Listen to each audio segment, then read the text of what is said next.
அனைவருக்கும் வணக்கம். Welcome to Lotus NEET biology Tamil YouTube channel. நம்முடைய யூடியூப் சேனலில் நம்ம இன்றைக்கி பார்க்க போகிற video PGTRB exam UGTRB exam 2026. நமக்கு யூஜிடிஆர்பி எக்ஸாம் வரும் அப்படின்னு சொல்லிட்டு டென்டேட்டிவ் ஆனுவல் பிளானில் கொடுத்துருக்காங்க.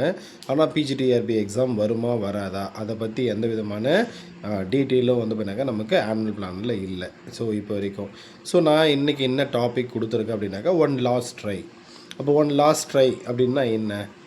ஃபஸ்ட்டு பண்ணாக்கா அந்த ஒன் லாஸ்ட் ட்ரைக்கு நீங்கள் ரெடியா? இந்த வீடியோ பண்ணாக்கா நிறைய பேர் பார்ப்பீங்க. யூஜிடிஆர்பி எழுதி பாஸ் பண்ணணும் அப்படின்னு நினச்சிருக்கிறவங்களும் பார்ப்பீங்க. பிஜிடிஆர்பி வருமா வராதா, அப்படி வரும்னா எப்போ வரும் அப்படின்னு எதிர்பார்த்துட்டு இருக்கிறவங்களும் இந்த வீடியோ பார்ப்பீங்க. உங்களுக்கெல்லாம் தான் இந்த video. One last try. First நமக்கு யூஜிடிஆர்பி யார் எழுதணும்னு தெரியும். டெட்டு பாஸ் பண்ணவங்க எழுதலாம். TET paper 1 TET paper 2 pass பண்ணவங்க எழுதலாம். அப்போ நீங்கள் டெட்டு பேப்பர் 2 பாஸ் பண்ணிகிட்ருக்கீங்க அப்படின்னா கண்டிப்பாக நமக்கு என்ன வரப்போகுதுன்னா யூஜிடிஆர்பி வரப்போகுது. அப்போது இதுக்கு முன்னாடி பண்ணாக்கா இந்த வீடியோ பார்க்குற நிறைய பேர் இதுக்கு முன்னாடி ஒரு முறை எக்ஸாம் எழுதிருக்கலாம், இல்லை 2 டைம்ஸ் எழுதிருக்கலாம், இல்லை பண்ணாக்கா ஃபஸ்ட் டைமே டெட்டு பாஸ் பண்ணிவிட்டு இப்போ வரைக்கும் பண்ணாக்கா அந்த இதில் கிடைக்காம வெயிட் பண்ணுறவங்களும் இருப்பீங்க. இவங்க எல்லாருக்குமான ஒரு லாஸ்ட் ட்ரை தான் இந்த வீடியோ. ஒரு லாஸ்ட் ட்ரை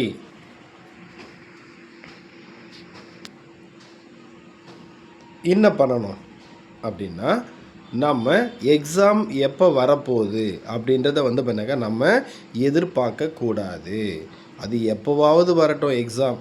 அதே தான் சேம் பிஜிடிஆர்பி எக்ஸாமுக்கும். பிஜிடிஆர்பி நோட்டிஃபிகேஷன் வருமா வராதான்னு வெயிட் பண்ணிக்கிட்டே இருப்போம். யூஜிடிஆர்பி நோட்டிஃபிகேஷன் எப்போ வரும்னு வெயிட் பண்ணிகிட்டே இருப்போம். நிறைய பேர்கிட்ட கேட்டுக்கிட்டே இருப்போம். ஆனால் அந்த யூஜிடிஆர்பி எக்ஸாமில் பாஸ் பண்ணுற அளவுக்கு நம்ம தயார்படுத்திக்கிறோமா அப்படின்னா அது கிடையாது. அப்போது இந்த வீடியோ எதுக்காக நான் இந்த செகண்ட் மேக் பண்ணுறேன் அப்படின்னா, நம்ம இந்த வீடியோ போடுற டைம் பண்ணாங்க எலெக்ஷன் நெருங்கிடுச்சு. எலெக்ஷன் டேட் அனௌன்ஸ் பண்ணிட்டாங்க. நாமினேஷனும் போயிட்டுருக்கு. நமக்கு விரைவில் பண்ணாக்கா மே மாதம் 3ஆம் தேதி 4ஆம் தேதி நமக்கு எலெக்ஷன் ரிசல்ட் பண்ணாக்கா பப்ளிஷ் ஆகிடும். 4ஆம் தேதி எலெக்ஷன் ரிசல்ட் பப்ளிஷ் ஆகிடுச்சு அப்படின்னாக்கா நமக்கு அதிகபட்சம் பண்ணாக்கா ஒரு 4-5 டேஸ். அந்த 4-5 டேஸ் முடிஞ்ச உடனே அவங்க பண்ணாங்க எந்த கவர்மெண்ட் யார் ஜெயிக்கிறாங்களோ அவங்க பதவி ஏற்றுப்பாங்க. அப்போ பதவி ஏற்றுக்கிட்ட ஒரு மாதத்துக்குள்ளே நமக்கு பண்ணாக்கா நோட்டிஃபிகேஷன் வந்துடும். யூஜிடிஆர்பி நோட்டிஃபிகேஷன் டெட் எக்ஸாம் சொன்ன டேட்டில் வந்துடும். அதில் எந்த மாற்றமும் இல்லை. அப்போது ஒரு மாதம் இப்போ நான் பண்ணாக்கா இப்போ இருக்கிற டேட் பண்ணாக்கா கரெக்டாக பண்ணாக்கா ஏப்ரல் 1 சரிங்களா. நான் சொல்கிறது பண்ணால் மே மாதம் 4ஆம் தேதி கரெக்டாக ஒரு மாதம் இருக்குது. அதுக்கப்புறம் ஒரு மாதம். அப்போ மொத்தமாக சேர்த்து நமக்கு எத்தனை மாதம் இருக்குன்னா, நான் சொல்கிறபடி 2 மாதம். சரி, இன்னும் ஒரு மாதம் எக்ஸ்ட்ரா வச்சுக்கலாம் சரிங்களா. அப்போ மே 4 இல்லை ஜூன் 4 இல்லை ஜூலை 4ஆம் தேதிக்குள்ளே எக்ஸாம் வந்துடும் அப்படின்னு வச்சுப்போம். அப்போ ஜூலை 4ஆம் தேதிக்குள்ளே அப்படின்னாக்கா ஏப்ரல்லேருந்து மே ஜூன் ஜூலை கரெக்டாக பண்ணாக்கா 3 மாதம் 90 நாள். சரி, நோட்டிஃபிகேஷன் வந்ததுக்கப்புறம் எவ்வளோ நாள் கொடுப்பாங்க? அதிகபட்சம் ஒரு 65லேருந்து ஒரு 75 நாள், அவ்வளோதான். அப்போ மொத்தமாக சேர்த்து நமக்கு ஒரு 75 டேஸ் கொடுப்பாங்க அப்படின்னு எடுத்துக்கிட்டாலையும் மொத்தமாக எவ்வளோ நாள் இருக்குதுன்னா 165 டேஸ் தான் இருக்குது மொத்த எக்ஸாமுக்கு. அதிகபட்சம் ஒரு 165 இல்லை 200 டேஸ் இருக்கும். அப்போது நோட்டிஃபிகேஷன் வருமானு உட்காந்து பார்த்துனேன்ட்டு சடனாக நோட்டிஃபிகேஷன் வந்துடுது. நோட்டிஃபிகேஷன் வந்த உடனே உங்கள் மேஜர் தெரியும். யார் என்ன மேஜராக இருந்தாலும் சரி, அவங்களுக்கான சிலபஸ் தெரியும். சிலபஸ் டவுன்லோட் பண்ணி வச்சுட்ருப்பீங்க. அப்போ சிலபஸ் எக்ஸாம் பேட்டர்ன் தெரியும், எல்லாம் தெரியும். ஆனால் அதுக்காக முழு மூச்சியாக தயாராக இருக்குமா அப்படின்றது நம்ம கேட்டுக்கணும். நம்மளே கேட்டுக்கணும் சரிங்களா. அது மட்டும் இல்லாமல் இப்போ யூஜிடிஆர்பி அப்படின்னு எடுத்துக்கிட்டால் சிலபஸ் அப்படின்னு எடுத்துக்கிட்டால் மேக்ஸிமம் 11th 12th கவர் ஆகும். எந்த மேஜராக இருந்தாலும் 11th 12th கவர் ஆகும். அப்போ 11th 12th தான் பண்ணாக்கா நமக்கு பேசிக். அந்த பேசிக்கை நம்ம தரவாக லேர்ன் பண்ணுறதுக்கே குறைஞ்சது ஒரு 2 மாதம் ஆகும். நீங்கள் இப்போ தான் புதுசாக படிக்கிறீங்கன்னா 2 மாதம் பத்தாது. ஆல்ரெடி பண்ணாக்கா 4-5 வருஷமாக கிளாஸ் எடுத்துருக்கிற டீச்சரே என்ன பண்ண முடியாது, 2 மந்தில் பண்ணாக்கா அதை ஃபினிஷ் பண்ண முடியாது, அதை படித்து முடிக்க முடியாது. அவ்வளோ விஷயம் இருக்குது அதுக்குள்ளே சரிங்களா. அப்போது அதை படிக்கிறதுக்கு நமக்கு எவ்வளோ டைம் தேவைப்படும், அப்போ நம்ம எவ்வளோ லேகாக இருக்கிறோம். இதெல்லாம் மைண்டில் ஃபஸ்ட்டு எடுத்துகிட்டு வாங்க. அப்போ டெட்டு பாஸ் பண்ணவங்களுக்கு இருக்கக்கூடிய ஒரே ஆப்ஷன் இம்மிடியேட்டாக படிக்க ஸ்டார்ட் பண்ணுறது. அதனால தான் நான் சொன்னேன் ஒன் லாஸ்ட் ட்ரை. அந்த ஒன் லாஸ்ட் ட்ரை இதுதான் என்னுடைய லாஸ்ட் ட்ரை.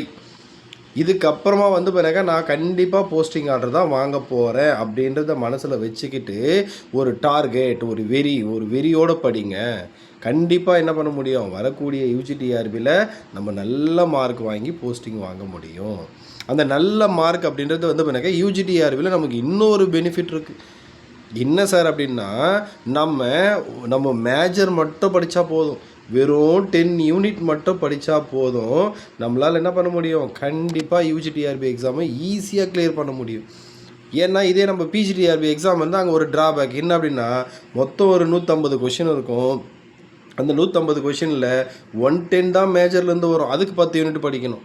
30 கொஷின் வந்து பிறகு ஜிகேலேருந்து வரும், அதுக்கு 10 யூனிட் படிக்கணும். 10 கொஷின் தான் 30 கொஷின் வந்து பிறகு சைக்காலஜிலேருந்து வரும், அதுக்கு 10 யூனிட் படிக்கணும். 10 கொஷின் தான் ஜிகேலேருந்து வரப்போகுது, அதுக்கு 10 யூனிட் படிக்கணும். ஸோ அப்போ 30 யூனிட் படித்தா தான் 150. ஆனால் இங்கே 10 யூனிட் படித்தாவே போதும், அந்த 150 கொஷின் வந்துடும். சரிங்களா? இது இல்லாமல் plus 10th standard Tamil book இதை படிச்சிங்க அப்படின்னாக்கா கண்டிப்பாக என்ன பண்ண முடியும், நீங்கள் தமிழ் தகுதி தேர்வுலேயும் பாஸ் பண்ணிடலாம். ப்ளஸ்ஸு நம்முடைய மேஜரில் நடக்கக்கூடிய அந்த எக்ஸாமுக்கும் நம்ம மேக்ஸிமம் 120க்கு மேலே எடுத்துடலாம். அப்போ 120க்கு மேலே எடுத்துட்டோம் அப்படின்னாவே கண்டிப்பாக வந்து பண்ணாக்கா நம்மளால் என்ன பண்ண முடியும், போஸ்டிங் ஆர்டர் கன்ஃபார்ம் பண்ணிட முடியும். ஸோ அப்போது ஒரே ஒரு முறை லாஸ்ட்டாக ஃபுல் ஃப்ளெட்ஜோட ஃபுல்லாக உட்காந்து ட்ரை பண்ணுங்கள், கண்டிப்பாக முடியும். நான் ட்ரை பண்ண போகிறேன், நான் ஸ்டார்ட் பண்ண போகிறேன் அப்படின்னு ஸ்டார்ட் பண்ணுங்கள். இது வந்து பண்ணாக்கா உங்களுக்காக நீங்கள் ரெடி அப்படின்னாக்கா நம்முடைய யூடியூப் சேனலில் இதுக்கப்புறம் ரெகுலராக வந்து பண்ணாக்கா யூஜிடிஆர்பி எக்ஸாமுக்காகவும் பிஜிடிஆர்பி எக்ஸாமுக்காகவும் உங்களுக்கு கண்டினியூஸாக வந்து பண்ணாக்கா மோட்டிவேஷன் வீடியோஸ் வந்துக்கிட்டே இருக்கும். உங்களுக்காக வந்து பண்ணாக்கா நிறைய டிப்ஸ் கொடுத்துக்கிட்டே இருப்போம். ஸோ அதனால் வந்து பண்ணாக்கா படிக்க ஸ்டார்ட் பண்ணுங்கள். படிக்க ஸ்டார்ட் பண்ணும்போது ஃபஸ்ட்டு வந்து பண்ணாக்கா உங்களுடைய ஸ்கூல் புக் மெட்டீரியல்லாம் வாங்கி வச்சுக்கிட்டு அதுக்கப்புறம் நான் படிக்கிறேன் அப்படின்றத மட்டும் பண்ணாதீங்க. மெட்டீரியல் வரும்போது வரட்டும், அதுக்கு முன்னாடி கண்டிப்பாக உங்கள்கிட்ட ஸ்கூல் புக் இருக்கும், அந்த ஸ்கூல் புக்கை படிக்க ஸ்டார்ட் பண்ணுங்கள். என்ன மெட்டீரியல் இருக்கோ அதை படிங்க. சரிங்களா? மொத்தம் 10 யூனிட் இருக்குது, 10 யூனிட்டையும் தரவாக படித்து முடிக்கணும். 10 யூனிட்டையும் குறைஞ்சது ஒவ்வொரு யூனிட்டை 5 டைம்ஸாவது ரிவிஷன் பண்ணணும். அப்போ தான் வந்து பண்ணாக்கா நம்ம வைக்கக்கூடிய அந்த டார்கெட், போஸ்டிங் வாங்கணுன்ற டார்கெட் வந்து பண்ணாக்கா அச்சீவ் பண்ண முடியும். அப்போ 5 முறை ரிவிஷன் பண்ணால் நம்ம என்னத்துக்கு இதுக்குள்ளே எவ்வளோ படித்து முடிச்சிருக்கணும் பாருங்கள். நமக்கு எக்ஸாம் தள்ளி போகுதா, யாருக்கெல்லாம் போஸ்டிங் வாங்கணும்னு நினைக்கிறீங்களோ அவங்கெல்லாம் எக்ஸாம் தள்ளி போனால் நல்லதுன்னு நினச்சிக்கோங்க.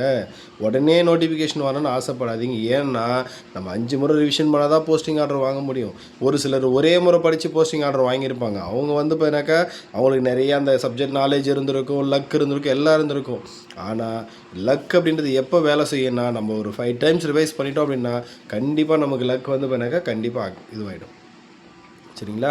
ஸோ அதனால் சொல்கிறத வந்து போனாக்கா கரெக்டாக மைண்டில் வச்சுக்கோங்க.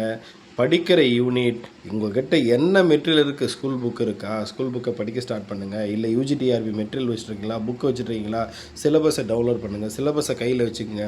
சிலபஸில் இருக்கிறப்ப அந்த டாப்பிக்கை வந்து பண்ணாக்கா தேடி படிங்க. படிக்கிற டாப்பிக்கை வந்து பண்ணாக்கா படிக்கிற யூனிட்டை வந்து பண்ணாக்கா ரிப்பீட்டடாக ரிவிஷன் பண்ணிக்கிட்டே இருங்க. அப்போ தான் நம்மளால் அச்சீவ் பண்ண முடியும், நம்மளால் வந்து பண்ணாக்கா போஸ்டிங் ஆர்டர் வாங்க முடியும்.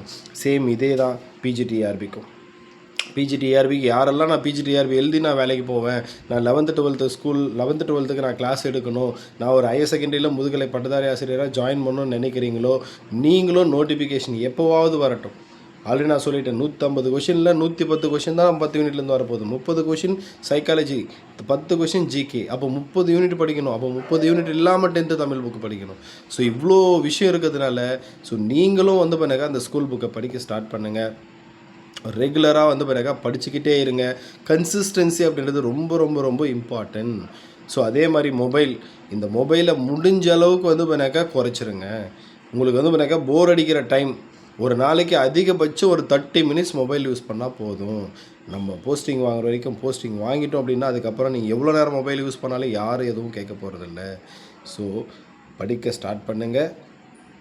கண்டிப்பாக ஒரு லாஸ்ட் ட்ரை சக்ஸஸ் ஆகணுன்னாக்கா நம்மக்கிட்ட இருக்கக்கூடிய வீக் பாயிண்ட் எதெல்லாமோ, நம்மக்கிட்ட இருக்கக்கூடிய ட்ராபேக் எதெல்லாமோ அதெல்லாம் ஸ்ட்ரென்தன் பண்ணணும். நம்மக்கிட்ட இருக்கக்கூடிய வீக் ஏரியான்றது நம்ம சப்ஜெக்டில் எந்த ஏரியா வீக், எந்த யூனிட் நான் எனக்கு வரவே வராது, எந்த யூனிட் ரொம்ப கஷ்டம், அந்த யூனிட்டை ஸ்ட்ரென்தன் பண்ணுங்கள். அதுலேருந்து மார்க் வந்தால் போகவே கூடாது. ஏன்னா உங்களுக்கு ஈஸியாக இருக்கக்கூடிய 6 யூனிட்டோ 7 யூனிட்டோ எல்லாருக்கும் ஈஸியாக தான் இருக்கும். உங்களுக்கு கஷ்டமாகிற அந்த 2 யூனிட்டோ 3 யூனிட்டோ எல்லாருக்கும் கஷ்டமாக தான் இருக்கும். அப்போ அந்த 6 யூனிட் 7 யூனிட்டை யார் படிக்கிறாங்களோ எல்லாரும் வந்து பண்ணாக்கா அந்த பார்டர் மார்க்கில் வந்து நிற்பாங்க. யார் அந்த 3 யூனிட்டாக படிக்கிறாங்களோ அவங்க தான் போஸ்டிங் வாங்குகிற இடத்துக்கு வந்து நிற்பாங்க. ஸோ அதை மைண்டில் வச்சுக்கிட்டு கஷ்டமாக இருக்குது, எனக்கு வராதுன்னு விட்டுட்டே இல்லாமல் எனக்கு வரும், எந்த யூனிட் கஷ்டமாகுதோ அந்த யூனிட்டை படிங்க, அந்த யூனிட்டை லேர்ன் பண்ணிக்கோங்க. சரிங்களா? அப்போ தான் வந்து பண்ணாக்கா நம்மளால் கண்டிப்பாக வந்து பண்ணாக்கா ஆர்டர் வாங்க முடியும். ஸோ இதை மைண்டில் வச்சுக்கிட்டு அதுக்கேற்ற மாதிரி படிக்க ஸ்டார்ட் பண்ணுங்கள். ஸோ அடுத்தடுத்த வீடியோவில் சந்திப்போம். நன்றி, வணக்கம்.